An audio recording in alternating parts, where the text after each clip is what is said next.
బాలకృష్ణ గారికి అవార్డు వస్తే చిరంజీవి గారికి కడుపుమంట అని చెప్పి కొంచెం నడుస్తున్నాయి, నిజమని అంటారా? అసలు ఏంటి అవన్నీ అబద్ధాలండి, ఇవన్నీ నమ్మొద్దు.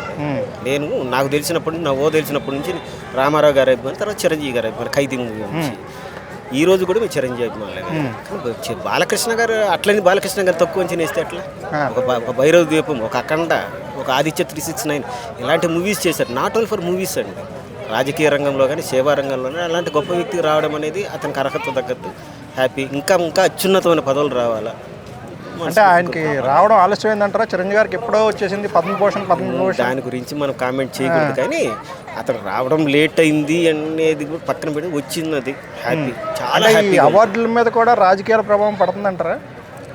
రాజకీయ ప్రభావం అనేది పడిందో లేదో మనకు తెలియదు, అతను రావడం అనేది హ్యాపీ, అంతేనండి. సంతోషంగా ఉంది, చాలా సంతోషం. అంటే ఇలాంటి ఇంత మంచి అవార్డ్స్కి రాజకీయాలు నీడ పడిందంటే అది మంచిది కాదు కదా, అసలు అలా జరుగుతుందని అంటారా? ఇప్పుడు ఈ రావడం టైమింగ్ కనుక తేడా ఉందని మీకు అనిపించింది? నేను మిమ్మల్ని అడుగుతున్నాను, ఏమనుకోవద్దు. అతనికి అర్హత ఉంది, వచ్చేసింది. ఇది లేటా అనేది కాదు, అతను రావడం అనేది మన గర్వకారణం. లేట్ అయింది, ఇంకా రాజకీయ పులం ఉందా అవన్నీ అనేది మనం మాట్లాడేవాళ్ళం కాదు, కానీ అతను రావడం అనేది చాలా హ్యాపీ. ఇంకా అత్యున్నతమైన అది కూడా అతను అర్హుడు అండి.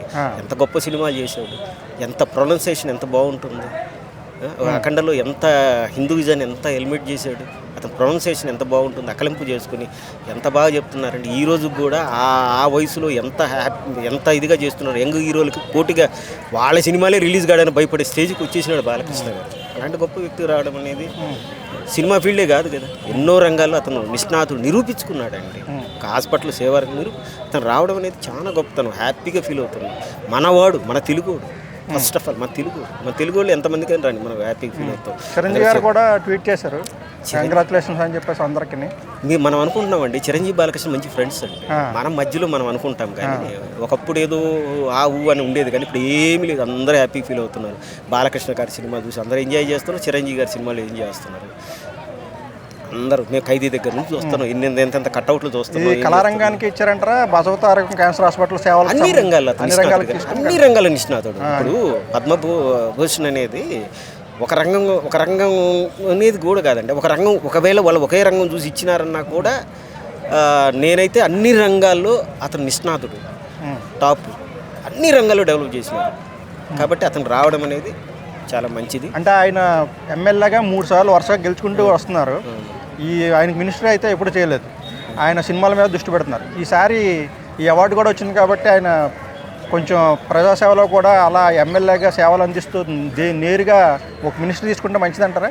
ఈరోజు అతను మినిస్టర్ కావాల్సిన అవసరం లేదు, అతనికి ఉండాల్సిన పవర్స్ అతనికి ఉన్నాయి. ఎందుకంటే వాళ్ళ అల్లుడు గారు ఈరోజు అక్కడ చూస్తే ఐటీ రంగంలో అతను ఒక మినిస్టర్, వాళ్ళ బావగారు వచ్చేసేసి సీఎం. కాబట్టి అతనికి మినిస్టర్గా ఉంటేనే పనులు అవుతాయి అనేది కాదు కదా. అంటే ఒక ఎన్టీఆర్ తనేడుగా తను అనుకున్న తను చేస్తే బాగుంటుంది కదా. అతను కోరుకోవట్లేదు, అతను తలుచుకుంటే ఎంతసేపు, అతను అడగట్లేదు. ఎందుకంటే ఇప్పుడైనా ఆయన అనుకోవాలని అంటారా లేదా అంటారా? నేను దానికి ఎందుకంటే బాలకృష్ణ గారు మినిస్టర్ అయినా హ్యాపీ, ఎందుకంటే అంత గొప్ప అతను సేవలో అతను ఉన్నాడు కాబట్టి అతను రావడం అనేది మంచిదే, కానీ అతను కోరుకోవట్లే. నేను అనుకోవడం ఏంటంటే అతనికి ఇస్తున్నా కూడా అతను వద్దంటున్నాడని నా ఉద్దేశం.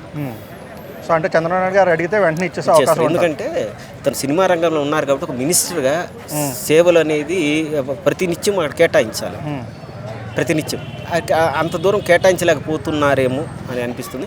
కాబట్టి అతను నియోజకవర్గాన్ని డెవలప్ చేస్తున్నారు. అతను తలుచుకుంటే ఏ స్టేట్లో ఏం కాదండి, ఆంధ్రప్రదేశ్లో. కానీ అతని మటుకు ప్రజల మధ్య ఉంటున్న ప్రజలకు ఏం కావాలనేది అతను చేస్తున్నారు. హ్యాపీ అతను రావడం అనేది మనస్ఫూర్తిగా వాళ్ళకి వాళ్ళ ఫ్యామిలీకి కృతజ్ఞతలు.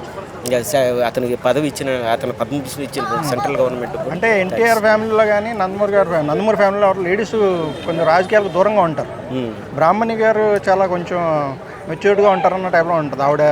ఆవిడ కూడా బాలకృష్ణ గారికి సహాయంగా చేస్తూ ఉంటారు. బసవతారక హాస్పిటల్ అని కొంచెం ఆవిడ వెనకాల ఉండి అన్నీ చేస్తూ ఉంటారు వెన్నంటి ఈయనకి తోడుగా. ఆవిడ రాజకీయాల్లోకి వచ్చే అవకాశం ఏమైనా ఉంటే మంచిదంటారా?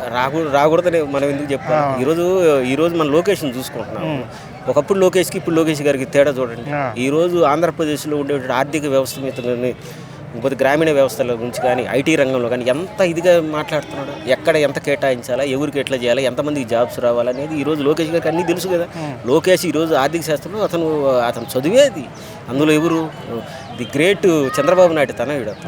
కాబట్టి ఈరోజు లోకేష్ టాప్లో పొజిషన్లో ఉన్నారు. అలాగే బ్రాహ్మణి గారు రావడం, బ్రాహ్మణి ఏమి చదువుకున్న వ్యక్తి ఏం కాదు కదా, ఆమె కూడా అన్నింటిలో నిష్ణాతులు, ఆమె వచ్చినా కూడా స్వాగతిస్తారు. కానీ వచ్చిన వారు ప్రజల్లో నిత్యం ఉండేటట్టుంటేనే బాగుంటుంది. బ్రాహ్మణ్ గారు వస్తే మంచిదండి. మంచిదే, దాన్ని ఎవరైనా. లోకేష్ గారిని డిప్యూటీ సీఎం పదవి విషయం గురించి అడిగితే, నేను ఒక పార్టీ కార్యకర్తని, పార్టీ పదవులు కూడా 3 సార్లు స్వీకరించిన వాళ్ళు మళ్ళీ పార్టీ పదవులు స్వీకరించకూడదని చెప్పి ఒక రూల్ పెట్టాలనుకుంటాను, నేను మా పెద్దలకు చెప్తాను అన్నారు. నేను ఒకటే మాట చెప్తున్నానంటే, ఇప్పుడు తెలుగుదేశంలో ఉండేటటువంటి నాయకులు కూడా పవన్ కళ్యాణ్ ఈరోజు డిప్యూటీ సీఎం పవన్ కళ్యాణ్ ఉన్నారు, లోకేష్ గారు, వాళ్ళ నిర్ణయాలు కాదంటే ఇవన్నీ మధ్యలో వీళ్ళు అధిష్టాన వర్గం ఎప్పుడు చెప్పట్లేదు. ఈ అధిష్టాన వర్గం మాట్లాడకుండా వీళ్ళు మాట్లాడుతున్నారు తప్ప వాళ్ళు కాదు. దీన్ని మేము కూడా అలాంటి తెలుగుదేశం నాయకులు కూడా మేము చెప్పేది ఏంటంటే, మీరు అధిష్టాన వర్గం అనుమతి తీసుకుని మాట్లాడి మీ వ్యక్తిగత నిర్ణయాలు మీ ఇంట్లో పెట్టుకోవాలి, కానీ బయట ముట్టు పెట్టొద్దని చెప్తున్నాం. దీనివల్ల కూటమి కూడా కొద్దిగా ఇబ్బంది జరుగుతుంది. కాబట్టి మీ అభిప్రాయాలను బహిరంగ వేదిక మీద దయచేసి మాట్లాడద్దు.